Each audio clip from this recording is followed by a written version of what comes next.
Welcome back, everyone. Middays, SuperTalk Mississippi. We are in the Element Well Studios. We're talking to Commissioner of the Mississippi Department of Corrections, Parole, Cain. So, Commissioner, it's first tell us about the church. Just tell us about that. Right, we just broke ground for our church. The track hose there, the bulldozer. We're gonna have this church finished out at CMCF in February, end of February, 1st of March, and that's the first of 6 more to go, total of 7.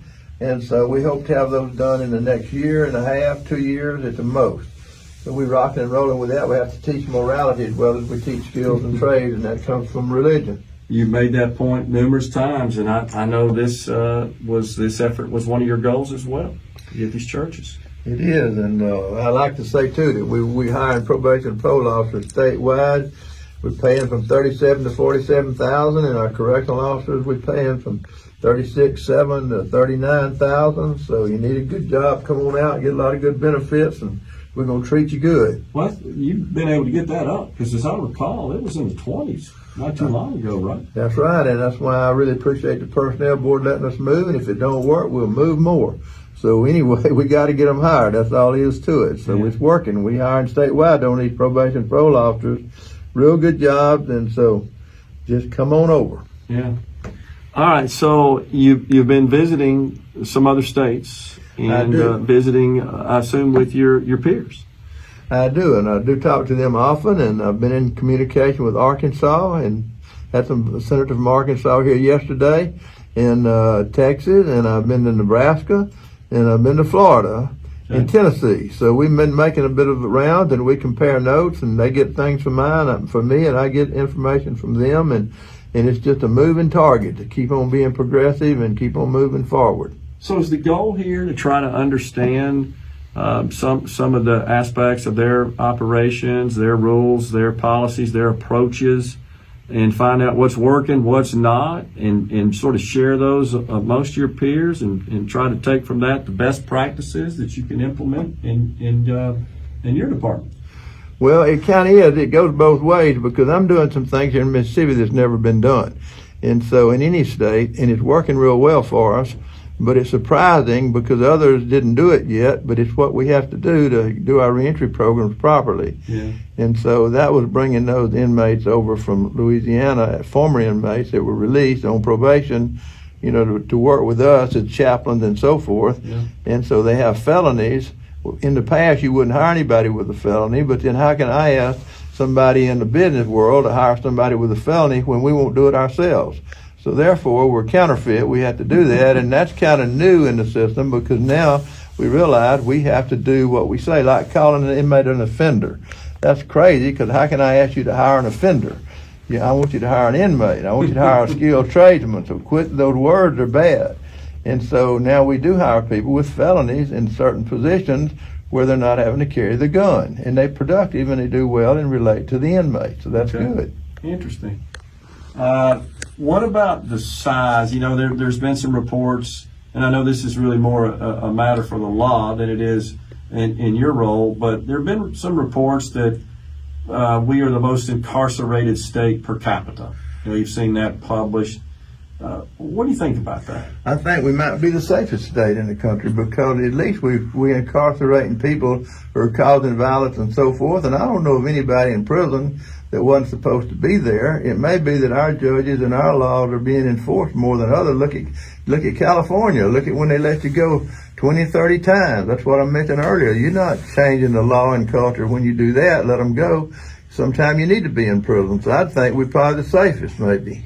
Yeah, I actually agree with you. I don't think that's a valid measurement. I think the measurement ought to be how are we doing as far as keeping our community safe and our streets safe. Exactly. If it means we got a lot of people up that are a threat to society, and it turns out that sort of increases from a statistical perspective our rate of incarceration, I guess so be it. So that's like not paroling the gang guys. Well, that means our numbers are going to go up more than before, because they were paroling the gang guys. Yeah. But now we're keeping our community safer because they're in prison where they need to be and not out running up and down the street. Yeah, it makes sense. Yeah, I've heard there's been kind of a shift in attitude in the parole board of late, and that they're being, I guess, a lot more careful and more thoughtful in making these calls. They should be, because we need to be protected from folks that shouldn't be out, and so they want to be sure you're supposed to be out. And one thing that the factor is, if you didn't have an address, we didn't let you, we offset it. And so I know in one case they offset 10 in one day, but that means we in corrections have to get our case manager to work. So I put them under the warden directly rather than under headquarters, so they can have more supervision, so they can prepare the packet better, so they can give them the parole. Yeah, that makes sense. Do we have any lawsuits right now that are active that have been filed by either present or past inmates that are something that the public should know about? No.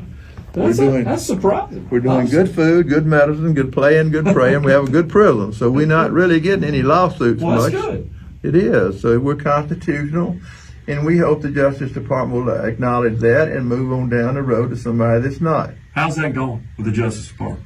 They're here today, and I heard some good terms, good words from them yesterday, and so I think we're faring quite well. And so we're just going to see, because we've changed and fixed this Department of Corrections. Basically, it's a lot safer. You're not reading about it in the paper very much. That's true. And that's good. Yeah. Or on the radio. What about the facilities themselves?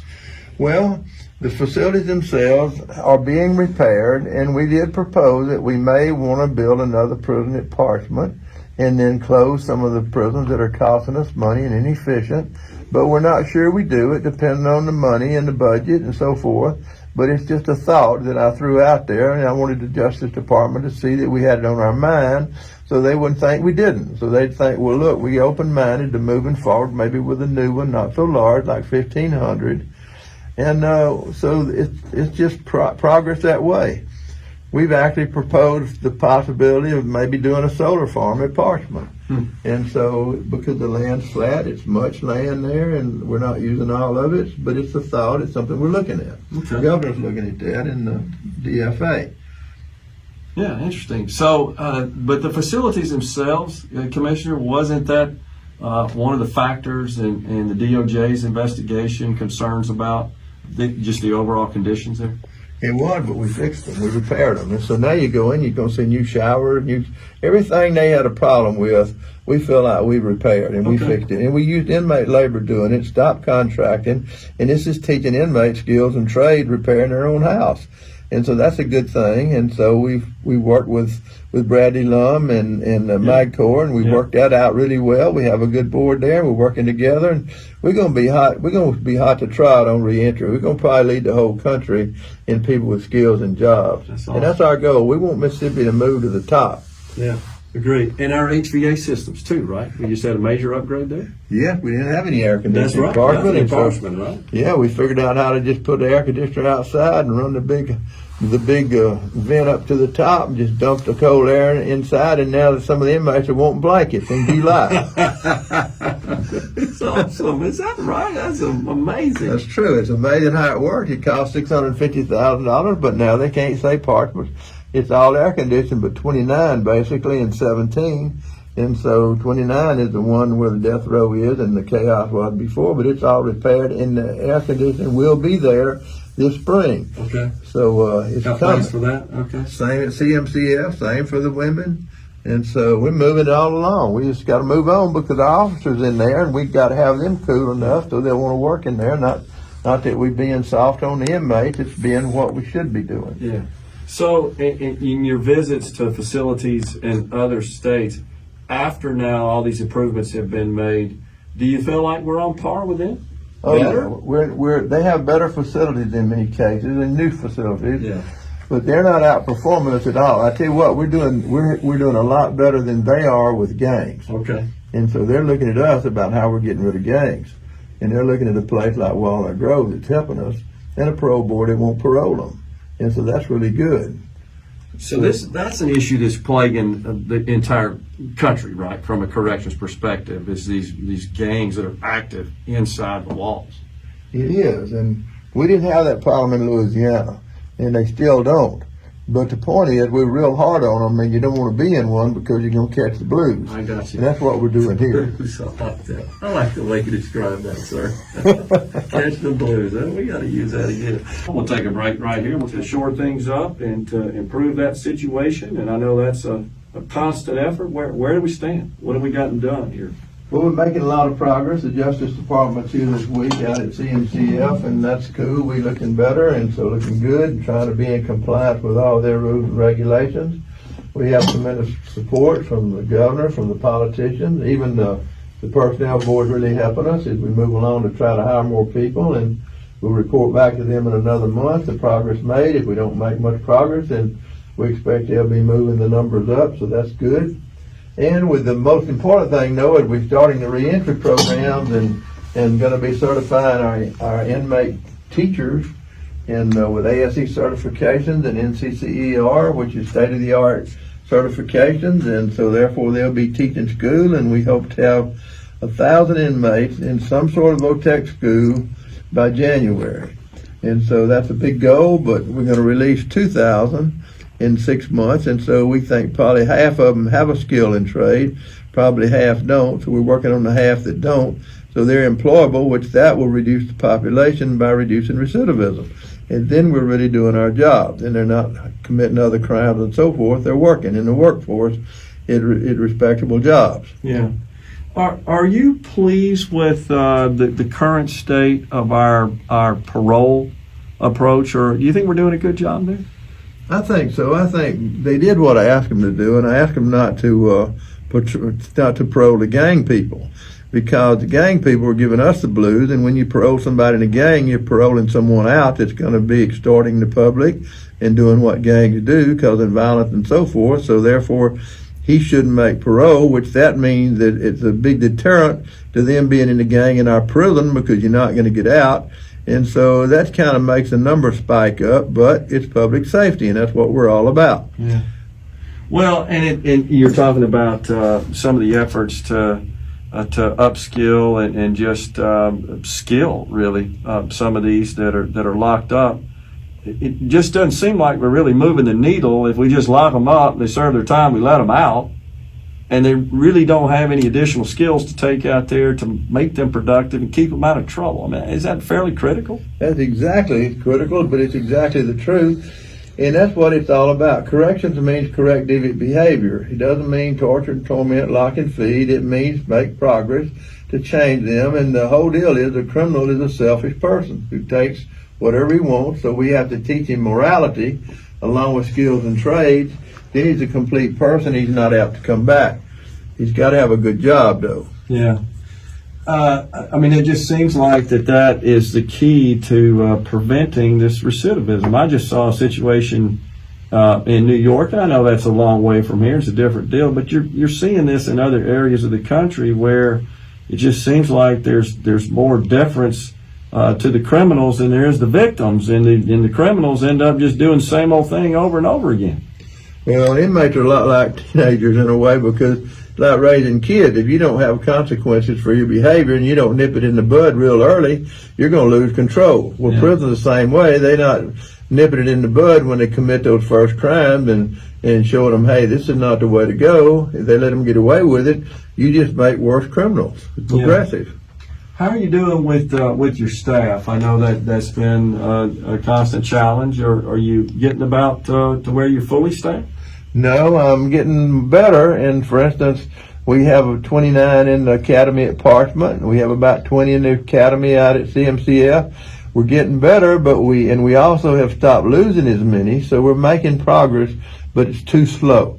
We need more progress faster. Yeah.